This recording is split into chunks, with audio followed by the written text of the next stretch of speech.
Nah, selanjutnya kita masuk ke pembelajaran 6 tentang mengambil keputusan dalam musyawarah. Setiap warga masyarakat itu punya tanggung jawab. Kalau ada masalah, setiap warga masyarakat itu harus tanggung jawab ikut dalam menyelesaikan masalah tersebut. Nah, dilakukannya dengan musyawarah. Pengambilan keputusan dalam musyawarah itu mengandung beberapa nilai. Ada nilai kebersamaan, nilai kebebasan mengemukakan pendapat. Bebas itu artinya tidak mendapat paksaan dari orang lain ya. Yang ketiga, itu ada nilai menghargai pendapat orang lain.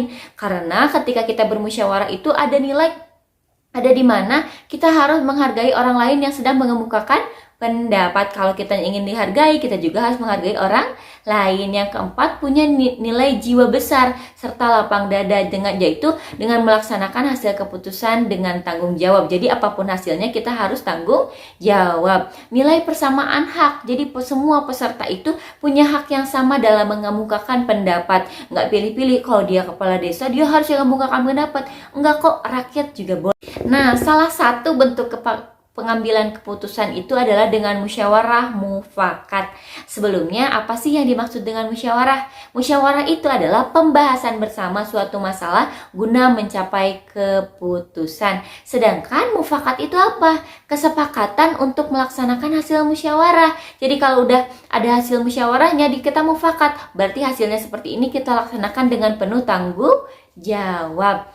Nah, berikutnya kita akan bahas tuntas tentang musyawarah. Yang pertama itu kita akan bahas tentang ciri-ciri musyawarah. Ciri-ciri musyawarah yang pertama itu adalah sesuai dengan kepentingan bersama. Diadakan musyawarah karena merasa masalah itu harus diselesaikan bersama-sama. Yang kedua, pembicaraannya itu harus diterima dengan akal sehat sesuai dengan hati nurani.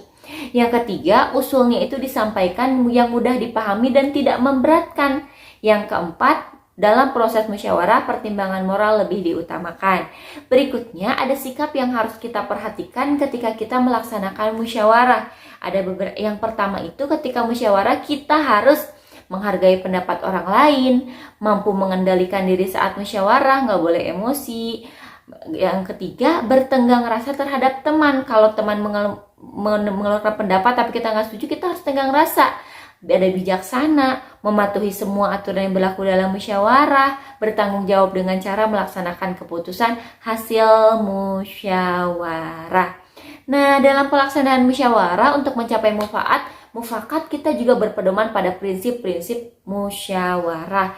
Ada beberapa prinsip musyawarah itu sebagai berikut. Yang pertama, musyawarah itu dilandasi dengan akal sehat dan hati nurani yang luhur. Jadi akalnya tentunya harus sehat supaya bisa bisa menentukan mana yang baik dan tidak. Yang kedua, musyawarah itu dilandasi semangat kegotong royongan dan kekeluargaan. Yang ketiga, mengutamakan kepentingan negara dan masyarakat. Yang keempat, menghargai pendapat orang lain. Berikut ini juga ada tata cara dalam musyawarah. Yang pertama itu peserta musyawarah harus hadir sebelum musyawarah dimulai, jadi nggak boleh terlambat.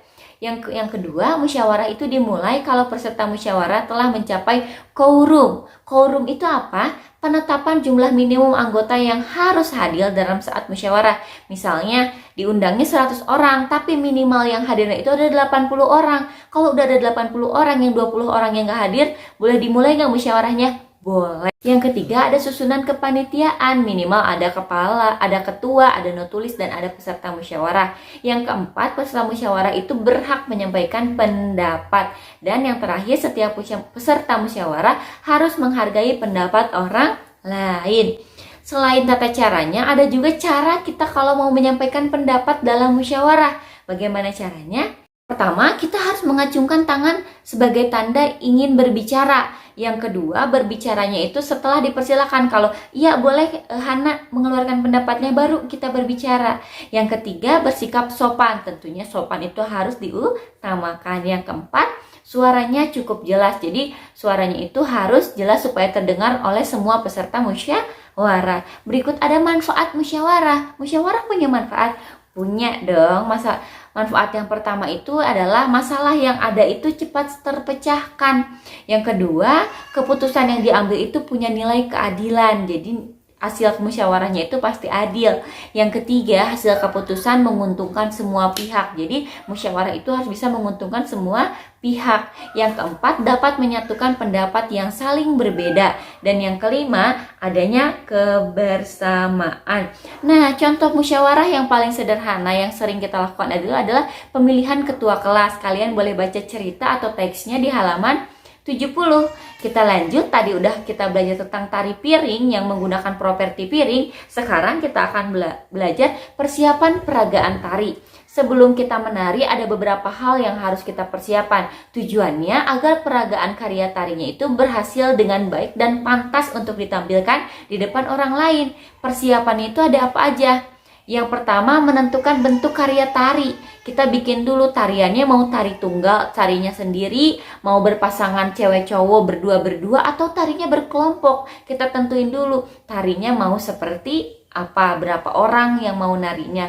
Yang kedua, memilih karya tari. Mau tari apa?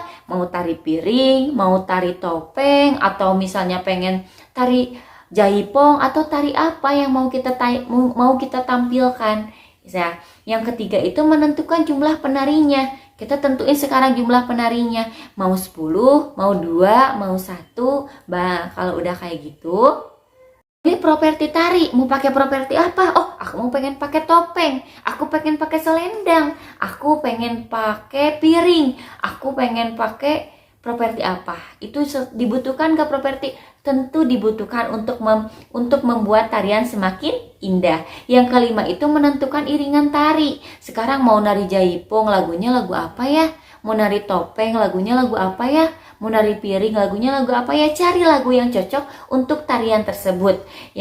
Berikutnya itu yang keenam, kita pilih busananya. Mau nari topeng, pasti pakai butuhnya topeng. Busananya mau kayak gimana? Cari busana yang sesuai dengan tarian tersebut. Berikutnya kalian kerjakan uji pembelajaran 6, halaman 71 sampai halaman 72. Pilihan gandanya saja. Oh iya, untuk nomor 3-nya itu bukan kecuali ya. Selamat mengerjakan tugasnya. Kalau sudah selesai, kalian lanjutkan mengerjakan tugas bahasa Sunda. Nah, berikutnya sekarang ada tugas bahasa Sunda yang harus kalian kerjakan. Kalian buka LKS-nya halaman 14 sampai halaman 15. Di sana ada teks yang bacaannya jujungkungan. Ada sebuah permainan yang judulnya itu jujungkungan.